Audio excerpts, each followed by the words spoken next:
Salgo de casa y dejo todo atrás. Estoy dispuesto a todo con el Señor. Hoy le obedezco porque es Dios amor.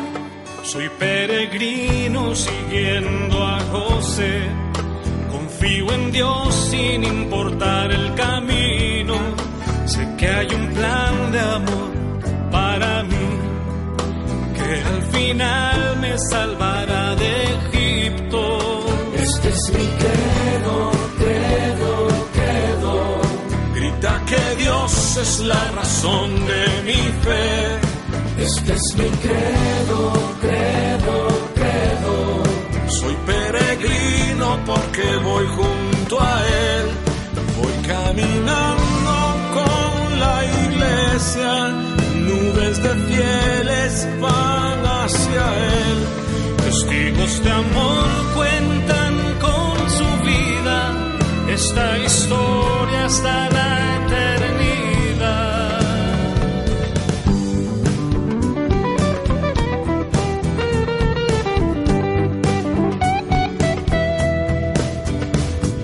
Credo, credo, credo. Credo, credo, credo. Credo, credo, credo. Soy peregrino con gente de a pie, santos sencillos que esparcen la fe. En Dios el Padre, en Jesús y el Espíritu, pueblo de Dios, iglesia peregrina. Este es mi credo, credo, credo. Grita que Dios es la razón de mi fe. Este es mi credo, credo, credo. Soy peregrino porque voy junto a Él. Voy caminando con la iglesia. Sé bien en quién creo con toda certeza. Unido al canto de María, los apóstoles proclamo la fe. Credo, credo, credo. Credo, credo, credo. Credo, credo, credo.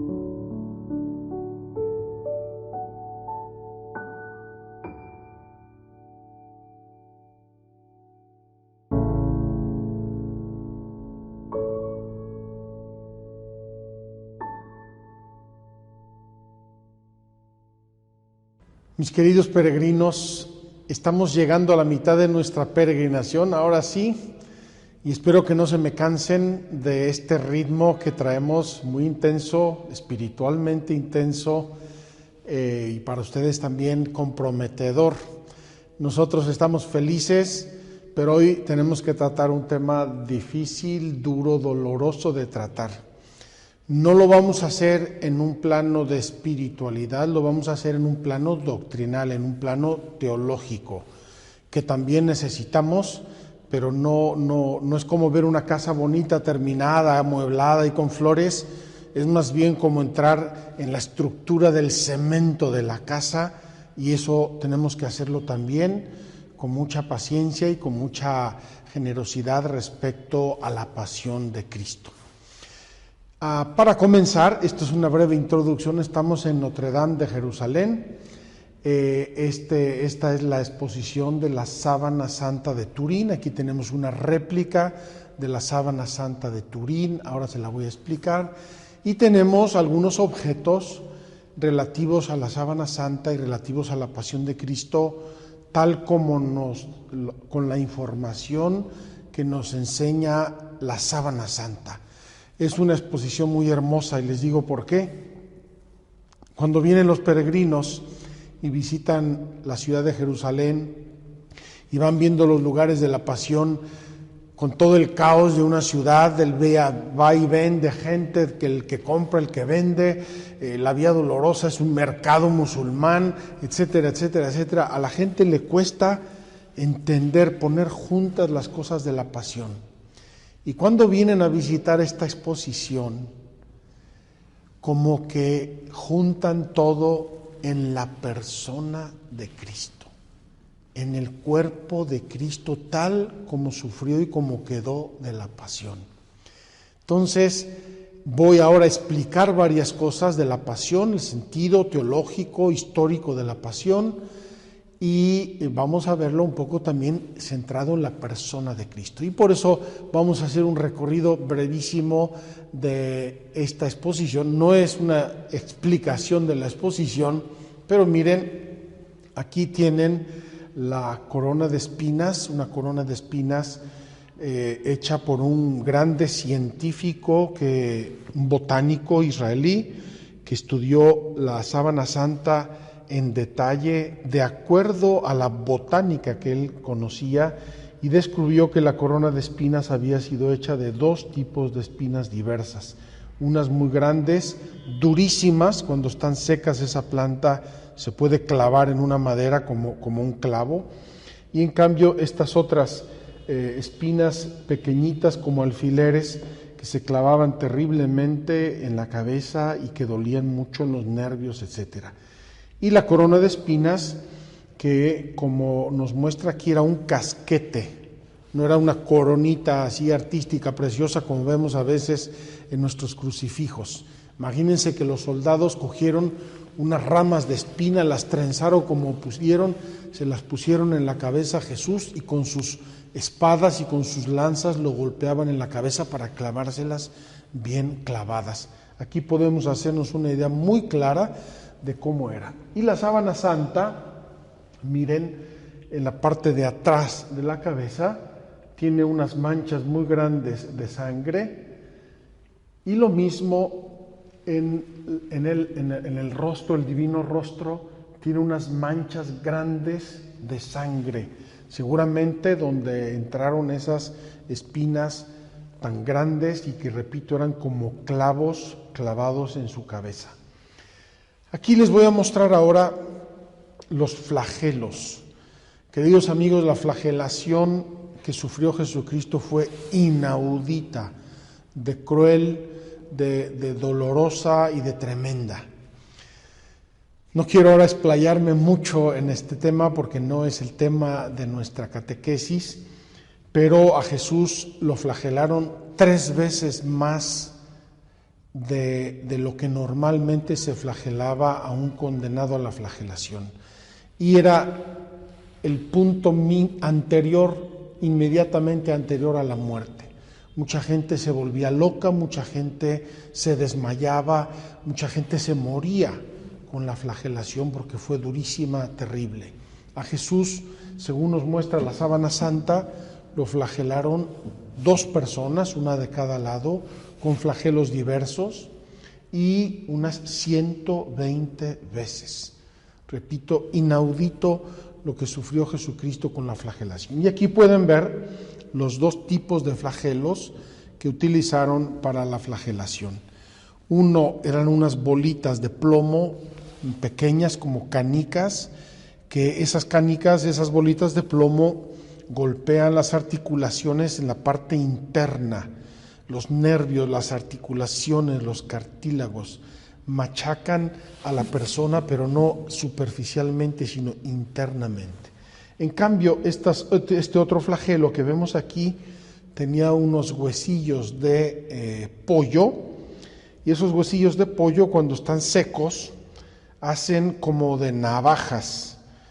Imagínense que le golpeaban con esos flagelos, con 3 cuerdas, tal como se muestra aquí en este flagelo, se clavan los huesillos esos en la piel, y se jalaba el flagelo, entonces iba desgarrando la piel superficialmente. Repito, una tortura tremenda que Pilato mandó hacer para intentar salvar a Jesús y quitarse de encima a los judíos. Una crueldad tremenda. En el Evangelio es una frase: tomó Pilato a Jesús y mandó a azotarlo. Nos quedamos todos tan tranquilos. Esas imágenes de la pasión, de la película de la pasión de Mel Gibson, no sé si se acercan a la realidad o incluso si se quedaron cortas. Aquí podemos ver, queridos hermanos, en imágenes, agrandamientos hechos sobre la sábana santa, cómo se ven el sentido, cómo golpearon los flagelos en dos sentidos diversos, y se pueden contar el número de golpes que le dieron a Jesús. Vamos a ver brevemente aquí en la imagen de la sábana santa. No sé si nuestra imagen es lo máximo como para verlo. Además tenemos unos ciertos reflejos. Miren, la sábana santa, queridos amigos, envolvió el cuerpo de Jesús en este sentido. Aquí estaba el cuerpo de Jesús y así envolvió el cuerpo de Jesús. Por tanto, si se abre la sábana santa, queda extendida y se ve el cuerpo por delante y por detrás. Aquí está el divino rostro, aquí están los brazos de Jesús, aquí están sus piernas, aquí está la mancha de los clavos en el pie, sobre todo en el pie izquierdo. Los dos pies se los crucificaron encimados y por lo tanto tiene mucha más sangre. En cambio, aquí tenemos la parte posterior, tenemos la espalda de Jesús. Vean todos los signos de la flagelación, la espalda de Jesús, ¿verdad? Las piernas de Jesús con signos de la flagelación, y vean los pies de Jesús con las manchas de la sangre de los clavos que clavaron los pies de Jesús a la cruz. Queridos amigos, queridos hermanos, si les describiera yo estas torturas y esta pasión de Jesús, es tremendo. Una vez estaba yo aquí explicando la pasión de Cristo con estos objetos y una persona se me desmayó del dolor, de la tristeza, de la impresión. Vamos a ver los clavos de Jesús. Queridos amigos, conocemos los clavos que utilizaron por dos motivos. En primer lugar, por la sábana santa. Ahí se ven las dimensiones de los clavos y debieron ser unos clavos del grueso de un dedo como el mío. En segundo lugar, se encontró hace tiempo una tumba en Jerusalén de un crucificado. Los romanos crucificaban gente cada rato por cualquier motivo. Y encontraron un cuerpo de un crucificado y tiene el clavo que atraviesa el hueso, los huesos del tobillo del pie, y después por debajo le dieron, digamos, para doblarle la punta al clavo. Aquí pueden acercarse y ver las dimensiones de estos clavos, que debieron ser una tortura espantosa.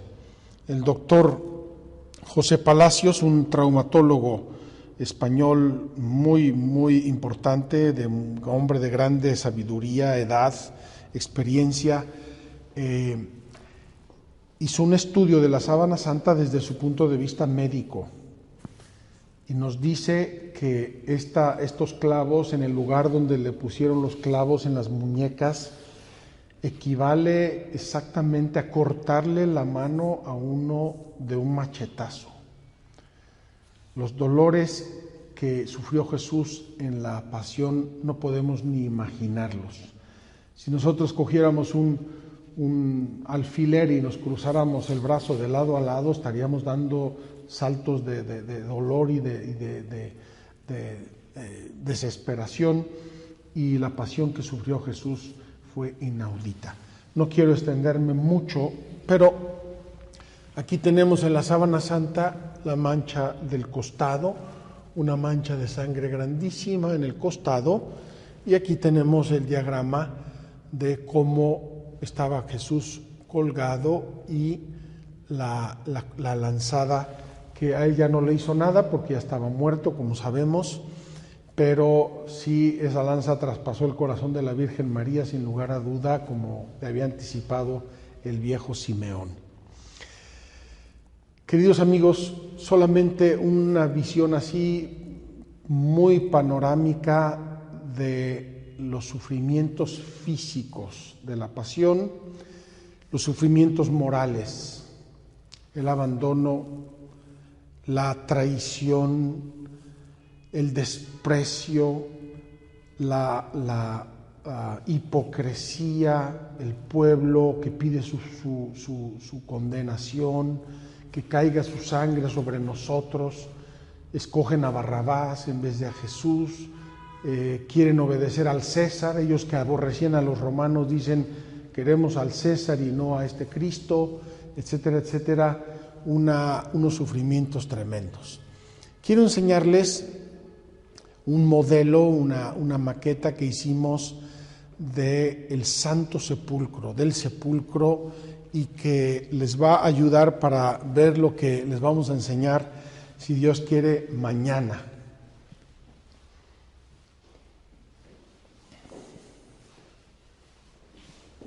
Queridos amigos, tenemos aquí una maqueta en piedra de Jerusalén, una piedra muy original, donde se muestra cómo eran las tumbas herodianas, las tumbas del período del rey Herodes.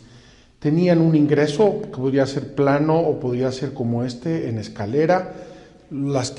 Hay muchísimas tumbas herodianas en la zona de Jerusalén, yo conozco por lo menos unas 12 o 15, bastante bien conservadas, casi todas tienen escaleras. Entonces tienen la escalera, luego tienen la famosa piedra, una piedra que pesaba toneladas y que normalmente abrían o cerraban para cerrar la tumba, de modo que estuviera suficientemente segura. Aquí se ve muy bien la piedra que cerraba el sepulcro. Luego tenían lo que se llama la antecámara mortuaria, es decir, donde normalmente preparaban los cuerpos, los ungían, los embalsamaban, etcétera, según la costumbre judía, les ponían flores, etcétera, y después, con una puerta un poco más estrecha, se pasaba propiamente a la tumba, a la cámara mortuaria o la tumba, que aquí en Jerusalén, las que yo conozco, incluida la del Santo Sepulcro, es la roca viva. Aquí esto estaba excavado todo en la roca viva, todo Jerusalén es una montaña de piedra, y en esa montaña de piedra excavaron esa tumba que era de José de Arimatea, estaba nueva, y aquí sobre esta piedra viva debieron colocar el cuerpo de Jesús. Voy a mostrarles ahora, queridos hermanos, una escultura desgarradora y hermosa. Desgarradora porque se ve la pasión, se aprecia la pasión, hermosa porque es la imagen más cercana que tenemos a Jesús, de su estatura, de su cuerpo, de su rostro, de sus manos, de todo su cuerpo divino, y que fue realizada sacando con unos ordenadores, con unos analizadores de imágenes, sacando la imagen de la sábana santa y reproduciéndola en bronce. La primera exposición y escultura de este tipo es esta que tenemos en Jerusalén. Después se han hecho réplicas y hay muchas. Hay una en Cancún, en México, en California, en España, en muchos sitios, pero la primera, la original, es la que tenemos aquí y se la voy a mostrar y les voy a dejar en silencio para que contemplen este cuerpo tal como debió estar dormido, muerto en la tumba.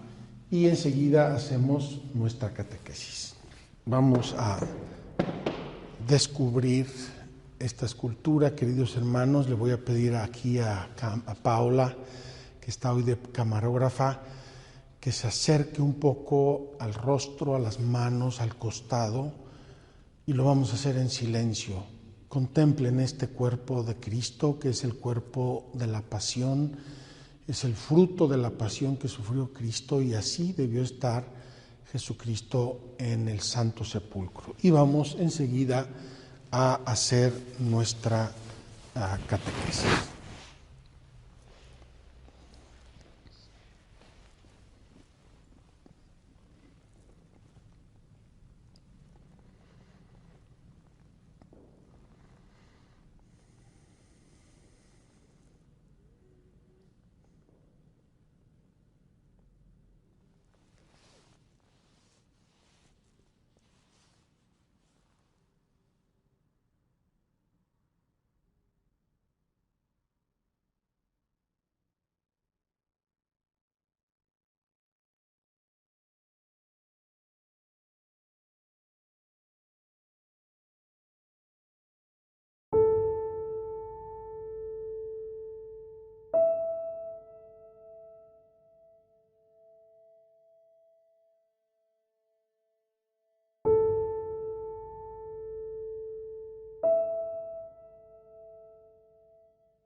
Queridos hermanos,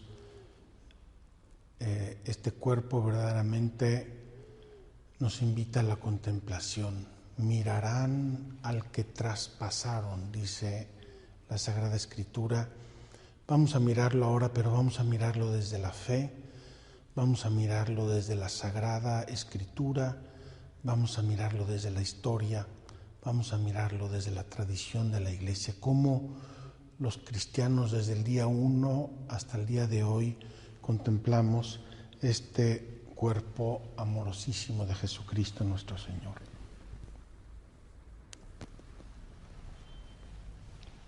Queridos hermanos, queridos peregrinos, vamos a hacer nuestra catequesis aquí al lado de Jesucristo muerto, porque las ideas que vamos a referir, aunque son ideas teológicas, escriturísticas, históricas, pero se refieren todas a Jesús, hacia la persona divina de Jesús, al cuerpo amorosísimo y glorioso de Jesús. Y yo quisiera que en este sentido y con este espíritu hiciéramos estas reflexiones. Dice así el artículo 4 que nos toca contemplar y reflexionar hoy. Jesucristo padeció bajo el poder de Poncio Pilato, fue crucificado, muerto y sepultado. 4 verbos. Primero, padeció. Ya hablamos brevísimamente en la introducción de los padecimientos de Jesús. Aquí me remito a nuestra peregrinación del mes de octubre pasado, que les recomiendo mucho. Ahí vimos todos los misterios del Rosario y por lo tanto nos dedicamos a fondo a los padecimientos, a los sufrimientos de Jesús. Aquí vamos al sentido profundo. Padeció bajo el poder de Poncio Pilato, primero. Segundo, fue crucificado. Esa es la condena, la cruz, la crucifixión. Tercero, murió, verdaderamente murió aunque nos cueste creerlo, murió Jesucristo, y por eso existe una teología que se llama la teología de la muerte de Dios. A Cristo, verdadero Dios y verdadero hombre, su madre, sus discípulos, sus detractores lo vieron muerto y lo bajaron muerto, exánime de la cruz, y lo pusieron en un sepulcro. Y finalmente fue sepultado. 4 grandes verbos. Vamos a tratar de analizarlos, creo que no tenemos tiempo para hacerlo todo hoy. Si Dios quiere, seguiremos mañana con otra catequesis. El misterio pascual de la cruz y de la resurrección de Cristo está en el centro de la buena nueva que los apóstoles y la Iglesia, a continuación de ellos, deben anunciar al mundo. El designio salvador de Dios se ha cumplido de una vez por todas, por la muerte redentora de su Hijo unigénito. Queridos hermanos, el misterio pascual de Cristo es el sello de Dios en toda su obra. Y va a ser la victoria definitiva sobre el pecado, obviamente, y mucho más sobre la muerte. Quien dice que venció la muerte, vence todo lo que hay antes de la muerte, y ahí está incluido el pecado y muchas cosas más. La Iglesia permanece fiel a la interpretación de todas las Escrituras, dada por Jesús mismo, tanto antes como después de su Pascua. Se acordarán ustedes, y lo vamos a ver, camino de Emaús. Les reprocha Jesús a los discípulos: no era necesario que Cristo padeciese todo eso y entrara así en su gloria. Y explicándoles todas las Escrituras, les fue probando lo que las Escrituras decían acerca de este designio misterioso de Dios. Por lo tanto, la fe, nuestra fe, nuestro deseo de navegar en la intimidad de Dios a través de la fe, puede escrutar las circunstancias de la muerte de Jesús, que han sido transmitidas fielmente por los evangelios e iluminadas por otras fuentes históricas, a fin de comprender mejor el sentido de la redención. Lo que nos dice el catecismo es que tenemos todo el derecho, y yo me atrevo a decir el deber, de entrar en este misterio, de contemplarlo, de leerlo y releerlo, de experimentarlo en nuestra vida. Y a propósito de experimentarlo, queridos hermanos, a veces el sacrificio, el dolor, la enfermedad nos da mucho miedo a todos, y con toda razón. Pero muchas veces es muy saludable para entender los misterios de Dios. Yo tuve un compañero en el seminario al cual le dio un cáncer terrible, con el cual luchó un par de años y finalmente murió. Y él tenía esta frase, una frase hermosa: yo era un leño verde que no ardía hasta que Dios me mandó el cáncer. ¿Por qué? Porque ese cáncer le introdujo en el misterio pascual de Cristo, que es un misterio de vida. Aquí está muerto, pero ya sabemos que murió, él mismo lo dijo, como una semilla de trigo, cae en tierra y muere para dar fruto. Para dar fruto. Así es que yo les invito a todos ustedes, entre los que nos están viendo y siguiendo estos días, habrá gente que ha sufrido, está sufriendo o sufrirá. Abracen ese sufrimiento y entren con él al misterio de la pasión de Cristo. Van a encontrar mucha luz, mucha paz, mucho sentido a su propia vida, a su propio sufrimiento. Queridos hermanos, nos podemos preguntar con toda razón: ¿por qué mataron a Jesús? ¿Por qué mataron a Jesús? ¿Por qué se dio la pasión? Y encontramos una primera respuesta en el anuncio que Simeón iba a dar a la Virgen María cuando presentaron al niño Jesús. Este niño será signo de contradicción. Será signo de contradicción. Jesús es el Mesías, es decir, el ungido por el Espíritu Santo, y con la sabiduría que Jesús tiene, empezó a enseñar. Y empezando a enseñar en su vida pública, empezó a golpear malas interpretaciones de la ley, malas interpretaciones de la Escritura, y con eso grupos humanos. Los fariseos tenían su propia interpretación de ciertas normas y de ciertas leyes, y Jesús empezó, perdónenme la expresión, a pisarles los callos. Y Jesús empezó a explicar otras normas de la ley, y con eso le dio otro golpe a los sumos sacerdotes y a los fariseos y a los escribas. Y luego explicó otras cosas y con eso les pisó los callos a los herodianos. Entonces, aunque Jesús encontró, generalmente hablando en la gente sencilla, muchos seguidores, masas que lo seguían, en los grupos institucionales del tiempo encontró enseguida mucha oposición. Encontró oposición en 3 puntos, lo voy a leer. Y Israel era un país pequeño y sigue siendo un país pequeño, entonces lo que ocurre aquí resuena mucho, hace mucho ruido porque todo el mundo se conoce de algún modo. A los ojos de muchos en Israel, Jesús parece actuar contra las instituciones esenciales del pueblo elegido. 3 instituciones esenciales del pueblo elegido. El primero, la ley. La ley de Dios, la ley de la Biblia, la ley de Moisés. Jesús empieza a decirles que están observando las leyes mal, y eso le duele mucho a los fariseos, que seguramente lo hacían de buena fe o por tradiciones recibidas de sus padres, de sus antepasados. Les pisa los callos. Segundo, el carácter del templo. Queridos hermanos, el templo de Jerusalén, y ya lo visitamos, era el centro del culto en absoluto. Y con razón. Los profetas habían visto en el templo la casa de Dios, la presencia de Dios, la gloria de Dios.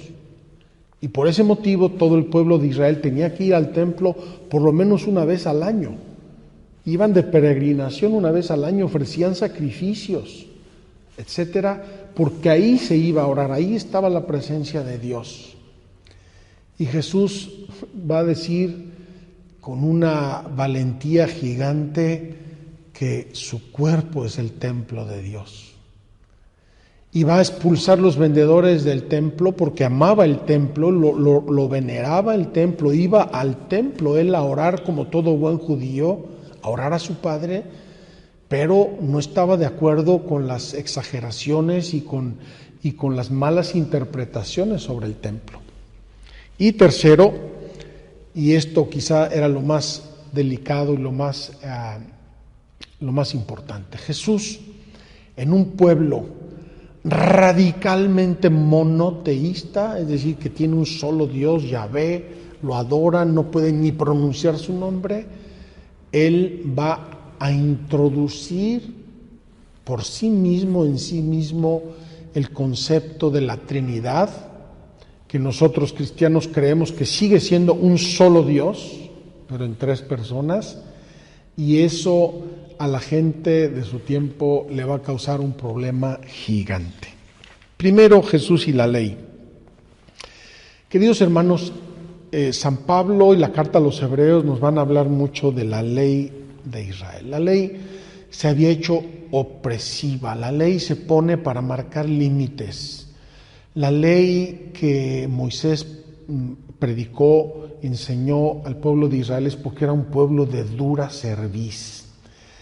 Y se había introducido, sobre todo en el fariseísmo, la idea de que o cumplías todo o no cumplías nada.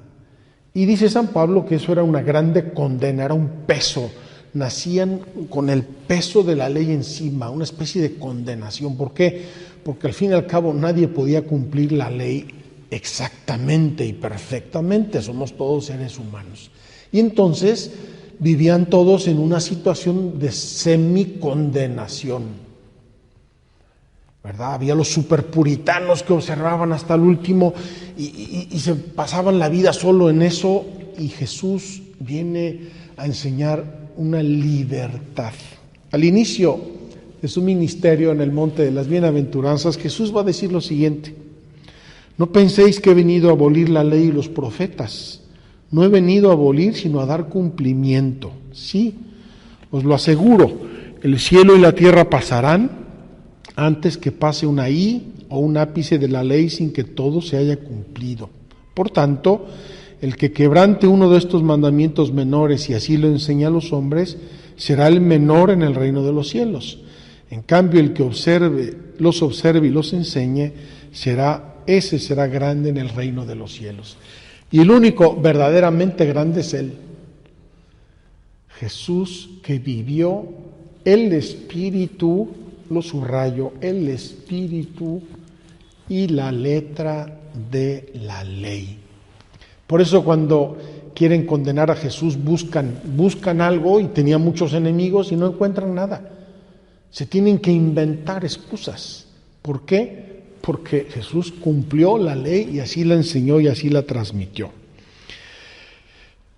Jesús era conocido como maestro, rabí, le decían muchos, y María Magdalena, Rabboní, mi maestro, y él enseñaba la palabra de Dios y enseñaba lo que Moisés, y lo vivía perfectamente. Pero Jesús tiene que purificar cosas que se habían introducido equivocadamente, malas interpretaciones. Hay dos, sobre todo, que en las cuales sí Jesús verdaderamente les da un puñetazo en las narices a todos los intérpretes y doctores de la ley. Uno son los alimentos y otro es el sábado. Queridos hermanos, es muy fácil. Yo me acuerdo cuando era yo aprendiz de religioso en el noviciado, cuando uno siente que está avanzando mucho en la virtud, es porque come 4 panes en vez de 5. Y porque en vez de tomar agua desde el inicio de la comida, se espera un poquito y toma con el segundo plato. Es muy fácil cuantificar la virtud. Es muy fácil quererla moderar y regular y verla tangible. Y eso en el pueblo de Israel se había convertido en una obsesión de los alimentos. ¿Qué se come? ¿Qué no se come? ¿Cómo hay que matar los animales? Sí, no, estos no porque tienen 4 patas, los otros sí porque tienen 3. Una cosa obsesiva y muy oprimente. Y Jesús va a decir una cosa tremenda. No es lo que entra por la boca lo que mancha al hombre, es lo que sale de su corazón.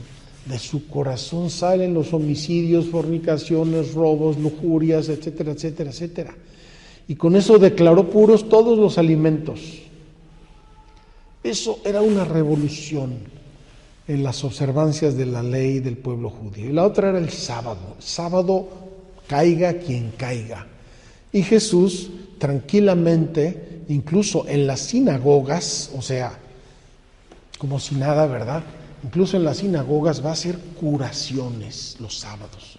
Y al ciego de nacimiento lo va a curar en sábado, y eso va a crear un escándalo y una revolución en Jerusalén. Pero ¿cómo? Si fuera profeta, si ese fuera profeta, sabría que en sábado no se puede hacer una cosa así. Primera cosa, la ley. Segunda cosa, el templo. Queridos hermanos, también nosotros a veces tendemos mucho a las cosas, a los lugares, ¿verdad? La imitación de Cristo reprocha a la gente que dice, a veces caminan peregrinaciones infames para venerar una reliquia, me imagino en el medioevo, en vez de recibir la comunión. O construimos templos gigantes oprimiendo a los pobres. Tenemos que ir a lo esencial. Jesús ama el templo. Jesús va al templo. Jesús fue al templo y lo purificó. Jesús venera el templo, casa de su Padre. Imagínense nada más. Y lo purifica de los vendedores. Pero a un cierto punto Jesús anuncia la destrucción del templo. De este templo que veis aquí no quedará piedra sobre piedra. Y anuncia que su cuerpo va a ser el templo de Dios. Y esto causa una grande revolución entre sus seguidores. No solo eso, en su diálogo con la samaritana era una mujer de vida un poco libre, por decir algo, y se encuentra con Jesús, y Jesús en un 2x3 le demuestra que es profeta, y ella se da cuenta: oye, veo que eres profeta. Hoy, por cierto, le dice la samaritana,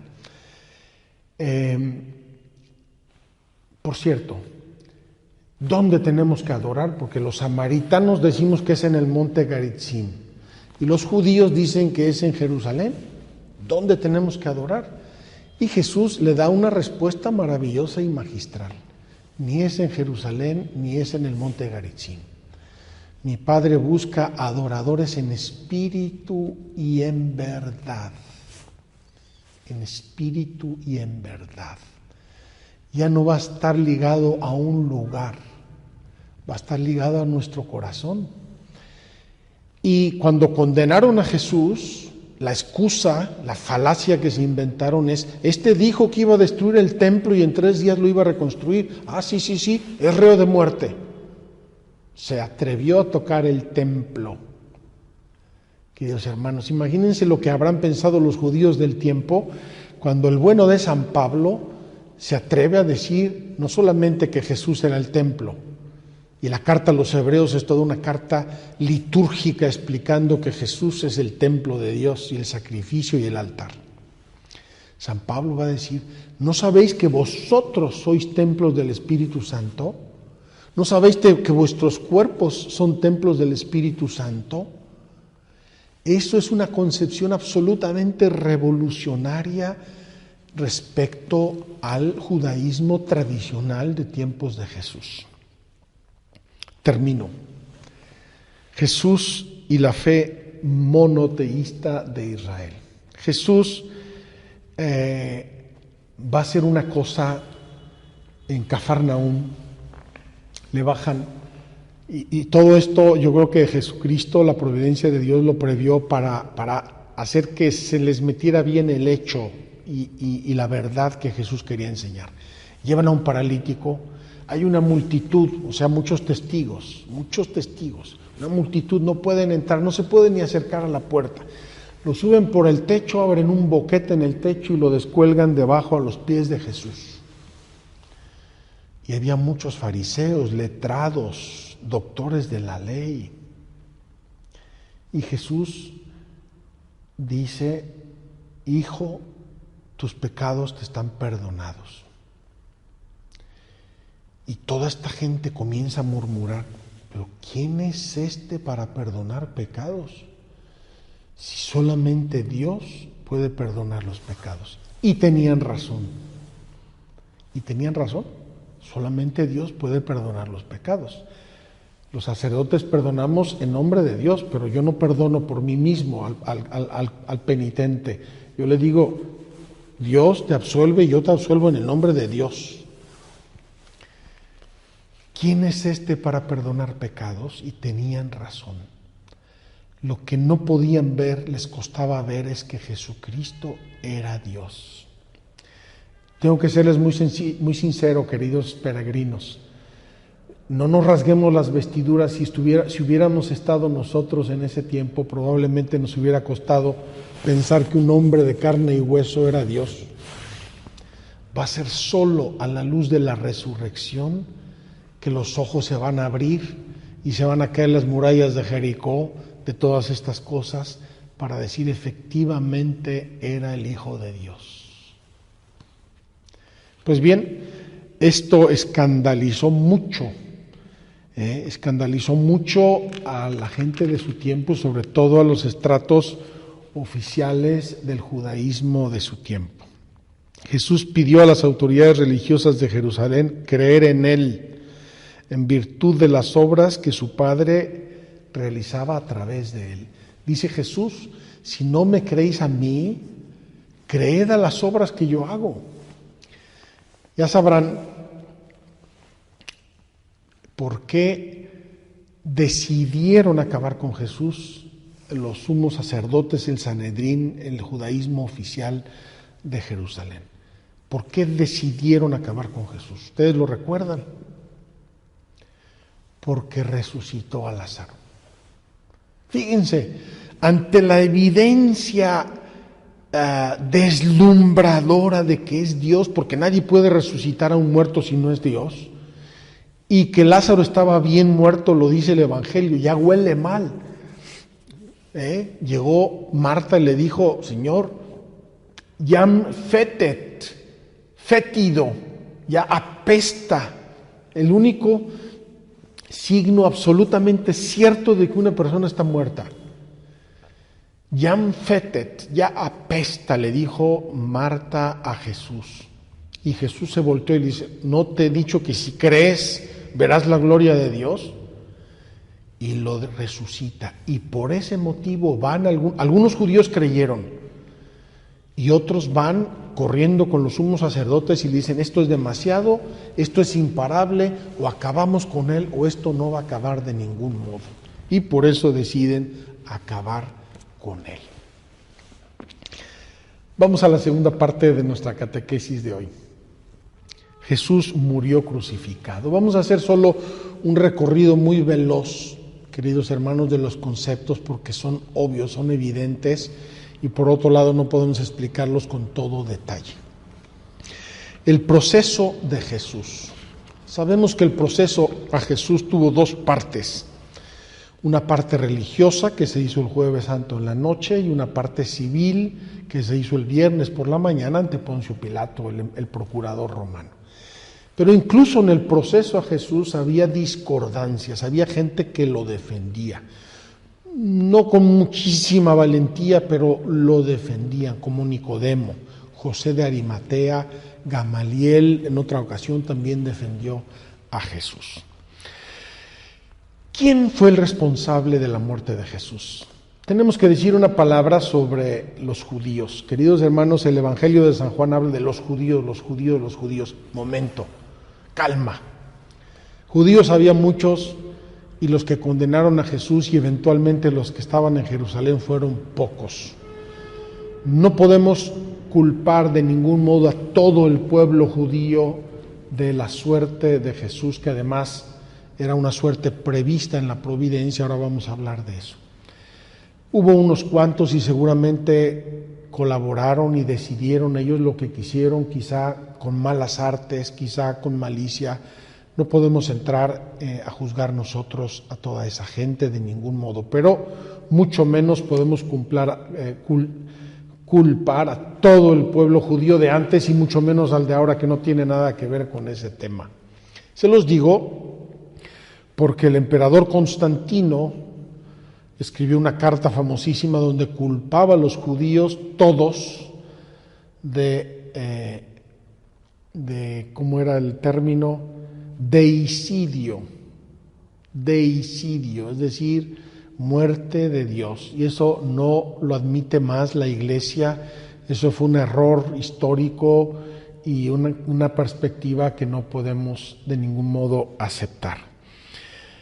En realidad, Jesús murió, sí, por la condena y la acusación de gente que colaboró con los planes providenciales de Dios, pero los verdaderos culpables de la pasión de Cristo somos todos, porque somos todos pecadores. Y los pecadores recalcitrantes son verdaderamente más culpables de los dolores de Cristo, porque siguen el pecado, se empecinan en su pecado. Ojalá Dios los libre de morir en pecado grave, en pecado mortal, pero en realidad estábamos todos. En nuestra peregrinación pasada me permití invitarles a ustedes a hacerse protagonistas de la pasión y les dije: vamos a gritar todos: crucifícalo, crucifícalo. Y me puse a gritar. Y, queridos hermanos, estábamos todos gritando ahí porque todos necesitábamos la muerte de Jesús para ser redimidos. La muerte redentora, designio de salvación. Jesús es entregado, y aquí concurren muchas causas, por un designio amoroso de Dios. Estaba previsto, Dios lo quería así, Dios lo tenía pensado así. Jesús muere por nuestros pecados según las Escrituras. Ya lo vemos desde que es anunciado como el siervo de Yahvé.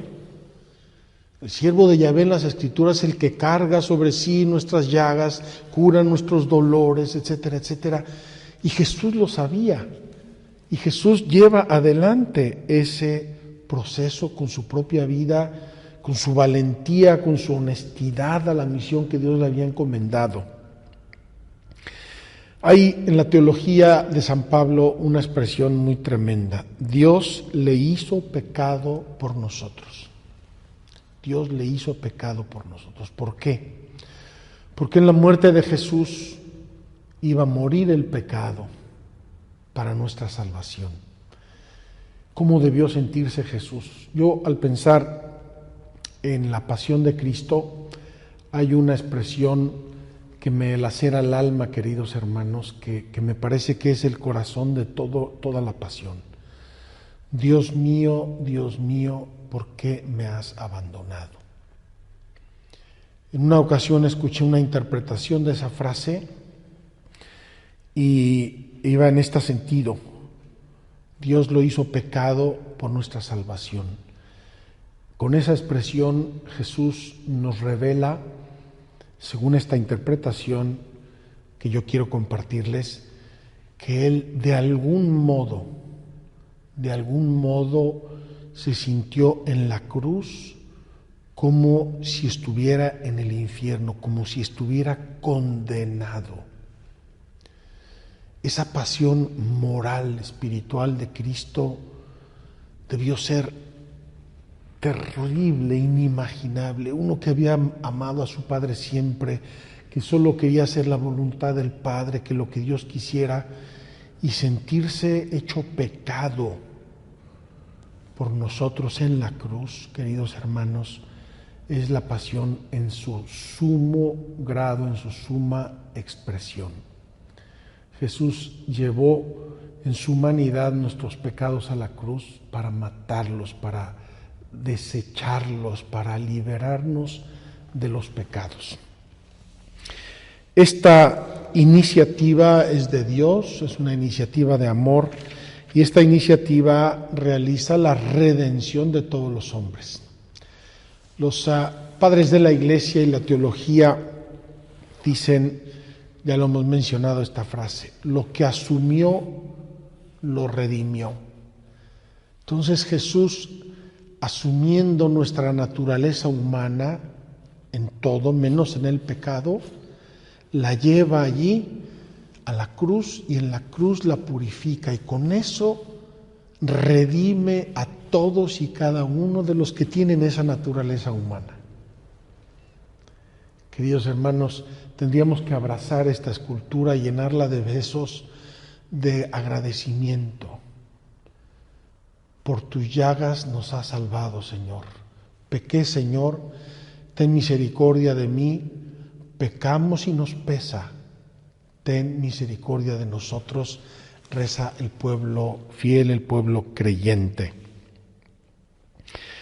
Cristo se ofreció a su Padre por nuestros pecados. Queridos hermanos, podríamos hablar de muchas cosas, pero voy a decir una casi como resumen de todo este párrafo, porque veo que se nos está yendo el tiempo. Jesús es presentado por Juan Bautista como el Cordero de Dios. Y eso se refiere a la figura histórica del Cordero de Pascua, la primera Pascua que el pueblo de Israel celebró en Egipto. Después de las plagas a Egipto que no obedeció el faraón para dejar salir a su pueblo, es decir, para liberarlo, Dios mandó la plaga del exterminio de los primogénitos, hombres y animales. Y los únicos que se salvaban eran los israelitas que tuvieran sangre del Cordero Inmaculado, del Cordero Pascual, en las puertas de sus casas. Así pasó el ángel exterminador y donde vio la sangre del Cordero no mató a los primogénitos. Queridos hermanos, cuando decimos este es el Cordero de Dios, estamos pensando en Jesús, el Cordero Inmaculado que Dios llevó a la cruz por manos nuestras, con nuestra participación, la de los pecadores, todos, y con esa sangre derramada en nuestras almas, Dios nos liberó de la muerte, nos liberó del pecado, y con eso empezamos un éxodo nuevo, una liberación, ya no de Egipto, sino del pecado. La liberación de Egipto es un símbolo de la liberación del pecado. Y con esa liberación el pueblo se encamina hacia la tierra prometida con la liberación del pecado que nos regala Dios en el bautismo. Nosotros comenzamos nuestro éxodo hasta la salvación eterna. Queridos hermanos, cuánto amor de Dios, qué designio tan misterioso, tan sabio, tan santo. Espero que muchos entiendan esto de la pasión, porque a todos nos duele, a todos nos hiere. Me escribió una amiga hace unos días y me dijo: Padre, no quiero que llegue a eso porque me cuesta, no me gusta, me contraría enormemente la pasión. Queridos hermanos, no le tengamos miedo a la pasión. En primer lugar, ya pasó y Cristo resucitó y estamos todos muy contentos, pero entrar en la pasión es conocer los designios del amor, la profundidad del amor de Dios, del perdón, de la misericordia y también la gravedad del pecado. Si el pecado no nos hubiera hecho tanto mal y no nos hiciera tanto mal, probablemente Jesús no hubiera llegado hasta ese extremo. Y eso es lo que dice Jesús. El Evangelio, cuando la cena, en la última cena, en donde Jesús anticipa su ofrecimiento en la cruz, dice San Juan, los amó hasta el extremo. Es decir, los amó completamente. Podemos ver ahí ese corazón traspasado, bendito, ese corazón en el que Jesús derramó toda su sangre, es decir, nos dio todo su amor y con ello nos dio toda su vida y nos dio toda su gracia. Queridos hermanos, meditemos la pasión de Cristo con amor, sin miedo, con gratitud. Sus llagas nos sanan.